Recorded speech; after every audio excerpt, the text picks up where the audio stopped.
Sir Karnataka CM TIDCO ఇతనికి టిడ్కో ఇచ్చినట్టున్నారు. ఆ టిడ్కో ఇళ్ళు అనేవి త్రిశంకు స్వర్గంలో 5 ఏళ్ళు ఉండిపోయినాయి, వేల లక్షల ఇళ్ళు. ఇప్పుడైనా కానీ నా ఉద్దేశం తెలుగుదేశం ప్రభుత్వం ఫస్ట్ ప్రయారిటీగా వాటిని పూర్తి చేసి వాటిలో గృహ ప్రవేశాలు జరిగేటట్టుగా పేదలకి ఒక సొంత రాజకీయ గృహ ప్రవేశాలు చాలాసార్లు జరిగాయి. కానీ ఇప్పటికీ మీరు ఏ టౌన్కి వెళ్ళినా కానీ ఆంధ్రాలో ఇవన్నీ ఊరి చివర బారు పీది కొంచెం పాటుపడి ఇట్లా ఉంటాయి, శిథిలావస్థకి వెళ్ళిపోయినాయండి. అదే అందుకనే వాటిని ఫస్ట్ ప్రయారిటీ వాటిని మళ్ళీ వినియోగంలోకి తేవడానికి ఇస్తే చాలా మంచిది. ఓకే సార్, కర్ణాటక సీఎం సిద్ధరామయ్యకు హైకోర్టులో చొక్కెదురు. సీఎం పిటిషన్ కొట్టించిన హైకోర్టు మూడా కేసును విచారించాలని ఇటీవల గవర్నర్ ఆదేశం. ఇది కీలకమైందండి. అంటే మనం 17A గురించి అప్పుడు చంద్రబాబు నాయుడు స్కిల్ కేసు అది వచ్చినప్పుడు ఎక్కువగా విన్నాం, అనుమతి తీసుకోవాలా వద్దా అని. తీసుకోలేదు కాబట్టి నిలబడదన్నది అప్పుడు వాళ్ళు చేసిన వాదన. తీసుకున్నారు. గవర్నర్ సిద్ధరామయ్య భార్యకు అనుచిత లబ్ధి చేకూర్చారు. మూడో అంటే మైసూర్ అర్బన్ డెవలప్మెంట్ అథారిటీ కింద ఆమెకు తీసుకున్న భూమి కంటే వేల కోట్ల లాభం కలిగే ఎక్కువ భూమి కేటాయించారు అన్నది ఆయన మీద ఉన్న ఆరోపణ. ఆయన నేను లేనప్పుడు దీన్ని అంతా నాకేం సంబంధం లేదు ఆమె, కానీ ఆ భూమి మటుకు ఆమెదే, ఆమెకు వాళ్ళ కుటుంబ సభ్యులు ఇచ్చిన దాన్ని ఆమె ఇచ్చుకున్నారు. ఇది నాకేం సంబంధం లేదు, యడ్యూరప్ప ప్రభుత్వంలో కావాలని ఉద్దేశపూర్వకంగా ఈ నిర్ణయం తీసుకొని నన్ను ఇరికిస్తున్నారు అనేది ఆయన ఆరోపణ. ఏదైనా ఆయన ముఖ్యమంత్రి అయ్యి కొద్ది రోజులు కాకముందు ఇది వచ్చింది.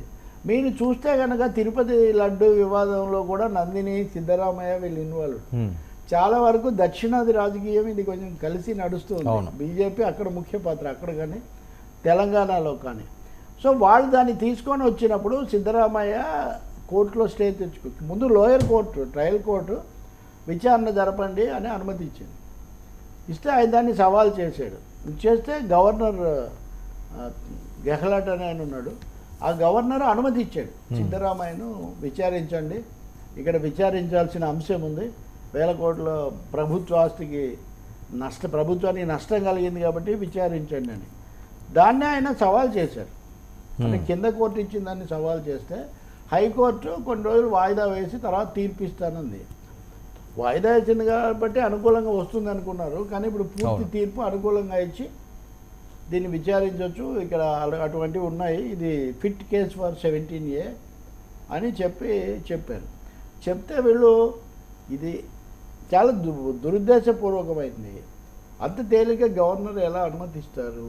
రెండోది మంత్రివర్గాన్ని ఎందుకు సంప్రదించలేదు? గవర్నర్ సొంతంగా నిర్ణయాలు తీసుకోకూడదు కదా. అంటే కోర్టు తన తీర్పులో ఏం చెప్తుందంటే 17A ఒకటే గవర్నర్ సొంతంగా తీసుకోవాల్సింది ఏదైనా ఉంటే 17A కింద ఆయన సొంతంగా నిర్ణయం తీసుకోవచ్చు. ప్రభుత్వాన్ని సంప్రదించాలి, నోటీస్ ఇవ్వాలి, అంతవరకు అది ఒక భాగమే, కానీ దాని కింద గవర్నర్ నిర్ణయం తీసుకోకూడదు అనేది ఏమీ లేదు అని. పోనీ మీ నిర్ణయాన్ని ఒక వారం రోజులు వాయిదా వేయండి అని అడిగారు. మళ్ళీ మా నిర్ణయాన్ని మేము ఎందుకు వాయిదా వేస్తాం, మేము వేయమని కూడా వాళ్ళు చెప్పారు. సో ఇప్పుడు మరి సుప్రీంకోర్టుకు ఆయన వెళ్తాడో తెలీదు.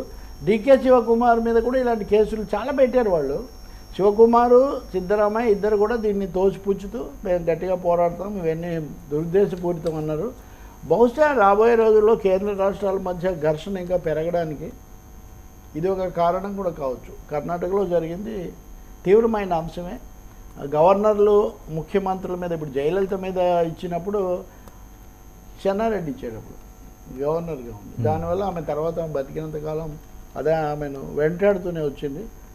దీనికి వచ్చేసరికి ఈయన భార్య ఇంకా చాలా తతంగాలు ఉన్నాయి. ఇక్కడ ఎక్కడి పోతుంది, ఇదేమవుతుంది మనకు చూడాలి. లేదంటే అంతర్గత సమస్య కూడా ఉంది. సిద్ధరామయ్యని మార్చి శివకుమార్ని కూర్చోబెట్టాలి, ఇట్లాంటివి అంతర్గతంగా కూడా వాళ్ళ మధ్య నడుస్తున్నాయి కదా. కర్ణాటక అసమ్మతి వర్గం దీన్ని కనుక పెద్దది చేస్తే ఎందుకు వచ్చిన తలనొప్పి అవాయిడ్ చేద్దామని సిద్ధరామయ్యని తప్పించే ఒక అవకాశం కూడా ఇక్కడ ఉత్పన్నమవుతుంది. అప్పుడు మళ్ళీ బీసీలు, ఇది హిందుత్వ శక్తులు కర్ణాటకలో ఎక్కువ కదా. సో కర్ణాటక ఎట్లాంటి మలుపు తిరుగుతుందో మనం చూడాలి.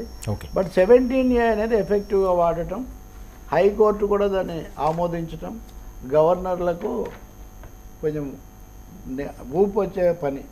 మొత్తంగా ఢిల్లీతో సహా గవర్నర్లను అదుపు చేయాలన్నది జరుగుతుంది ప్రతిపక్షం నుంచి, ఇండియా కూటమి నుంచి.